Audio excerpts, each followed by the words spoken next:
What's going on, everybody? Patrick Auger here with my man, Mr. Matthew Wells. And if you haven't heard, sounds like Nate Diaz might be coming back to the octagon. That's a big might, as we all know with any Nate Diaz fight. But in an interview with Oscar Willis, Dana White did say that they are working on a fight for Nate at 155 pounds and said it wasn't Tony Ferguson, but it was someone that he thought Oscar would like the return of, and whoever won would be in a good position in the division coming back or moving forward, rather. Matt, what do you make of this news? Is this, Dana just kind of talking, hoping to coax Nate to get into the octagon? Is there really a fight brewing here? What's going on in your mind when you heard this? I think Nate Diaz is kind of excited about this news, but at the same time, I think he's also kind of hoping that Conor McGregor loses. Because that would make their trilogy that much easier with both guys coming off of a loss.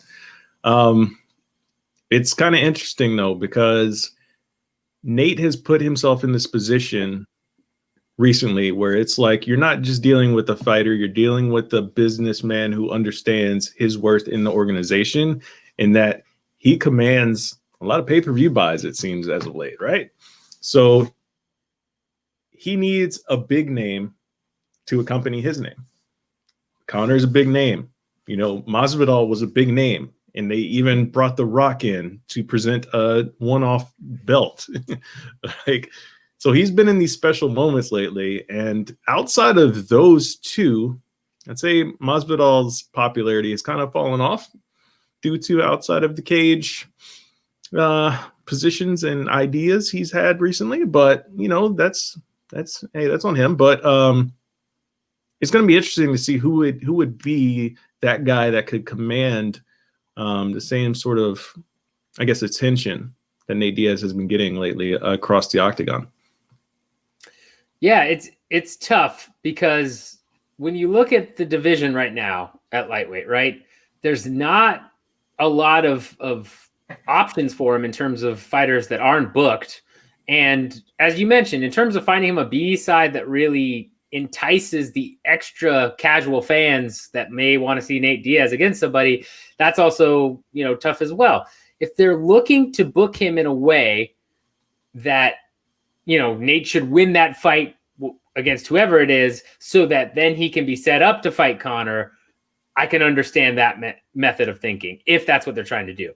If not, then who they're looking to bring in is very, very important. And, Dana White said it's not Tony Ferguson, but I can't think of another fighter in the top 10, top 15 with that kind of name value. Makes sense. Maybe you do Cerrone, but Cerrone wants to go back just because he's got some name value, right? But I don't know. In terms of getting an actual B-side fighter that makes a lot of sense, I'm struggling there unless this is Nate Diaz versus Drew Dober or maybe a Diego Ferreira, someone that if they get past Diaz, hopefully it'll give them the rub and they'll be on their way to a surging contender with more popularity. And if Diaz gets past them as expected, it sets up, any possibility with the most likely being that McGregor trilogy. Am I off on that?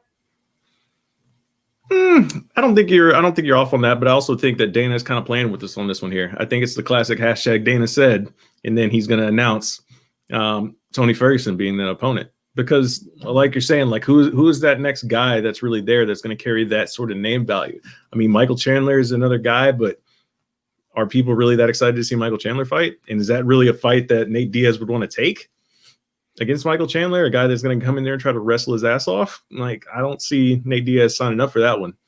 Same way, like if by some miracle Khabib came back and that was like a fight that fell into his lap somehow, like he's not taking that fight.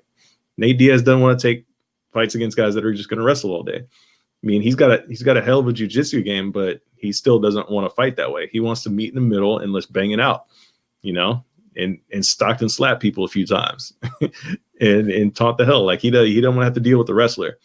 Looking at the other names in the top 5, Justin Gaethje, Justin Gaethje is an all action fighter, as we all know.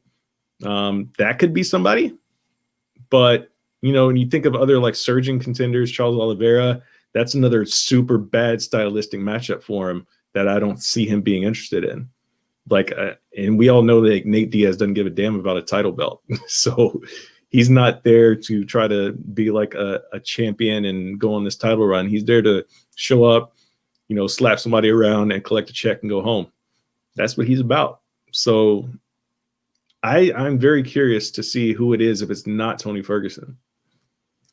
Yeah, as White alluded to before, it looks like they're trying to match up Oliveira versus Gaethje here in the near future as well, which makes a lot of sense for the division. That's great. So it's a great fight. And that, again, makes sense for either the next contender for Khabib, or if there's a vacant strap, that the winner of that gets a crack at that. So it's hard to look at those guys as potential contenders. One other name that does come to mind of somebody who just moved back down to lightweight is Rafael dos Anjos. And you could do that fight. They've, Diaz and dos Anjos has fought before, but I mean, again, I'm not sure people would be that excited about another matchup between those two at this point. And I don't get the sense that if you're going to have Nate Diaz come back and fight, that's who you bring him back against. So I'm with you that, I would love to see a Gaethje versus Diaz fight, just because I think they'll just both stand and throw until one of them goes down. I'd love to see a Oliveira versus Diaz fight, even though, as you said, stylistically, I'm not sure Diaz wants to do that, but we know that Nate does have very slick jiu-jitsu.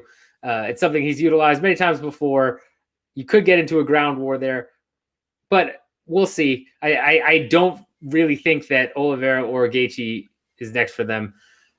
Yeah, and then I guess to wrap this up, what do we think is the likelihood of whatever fight it is, whether it be Oliveira, whether it be Gaethje, whether it be Conor, that Nate Diaz is actually stepping into the octagon this year and that this fight is going to actually come to fruition? If it's Conor, it's 100% chance if it's Conor. Any of these other guys, though, it's going to have to depend. Like, is he going to be the main event? Because that's got to be something he's playing, in his cards. Unless if it's like on somebody's undercard, like a John Jones, which is something like that, like John Jones' heavyweight debut or something like that is the main event. I don't know. Like, there has to be a title fight on that card if he's not the main event. Like, I don't see him headlining like a quote unquote fight night card. Nate Diaz is going to be on a pay-per-view. He's positioned himself to be there, even though he doesn't have the most glorious record. He's like 20-12. Yeah. And he's still one of the most popular guys around. I mean, he's built that fan base, and congrats to him for that. So, it works. Like Michael Chandler and Dan Hooker are supposed to fight. Man, I don't know. It's going to be interesting to see how it plays out, because like I said, if it's Conor, somehow he's definitely doing it. There has to be something special to get him excited about these other fights, because these other fights, they're either against wrestlers or they're against guys that just won't command that same sort of attention outside of his own name. Yeah, I would agree with that 100%. I think it has to be the right matchup, and there has to be some incentive.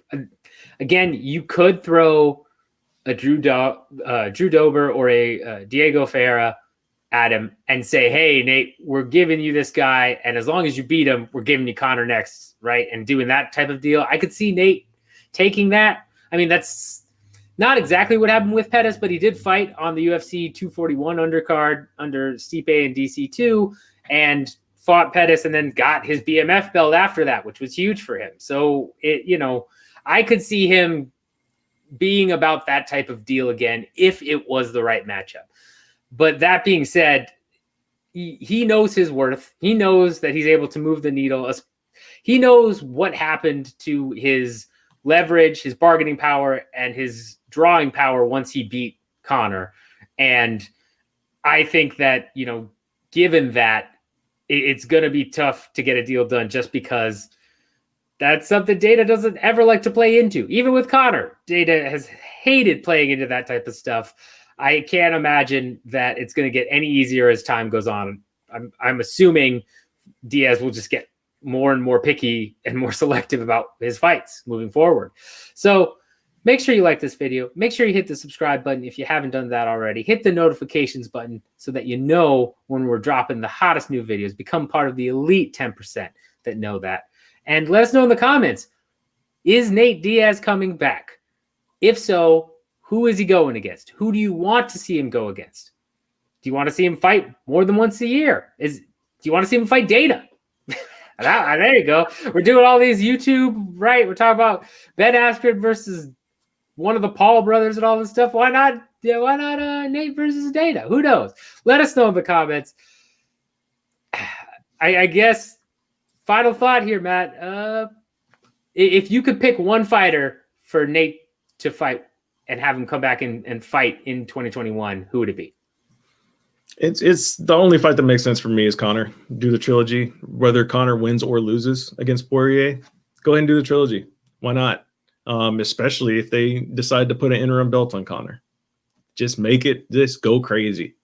Go fun, go crazy with it. Why not? I think we all know at this point Conor is going to win that fight the third time around. He got sloppy the first time. Leaving his guard down a little bit. And we saw how he responded the second time out. Just, knocked Nate around the ring a bunch of times. But, hey, Nate is as tough as they come. So I'm not saying it'd be an easy walk in the park for him. But that's really the only fight I want to see him in, man, because I know that Nate is not going to get as excited for any other fight right now at this point in his career, at least in my opinion. But, if he shows up and proves me wrong, sure, any other top 5 guy, if he's willing to step in there with those guys, cool, do it. From a business point of view, that definitely makes sense, right? There is a shelf life on that fight, even though multiple times Dana, Conor, Coach Kavanaugh, everyone said, oh, yeah, it'll always be there. It will, but there really is a shelf life in terms of if it will be a good fight and really how much you'll be able to draw with it. So that certainly makes sense.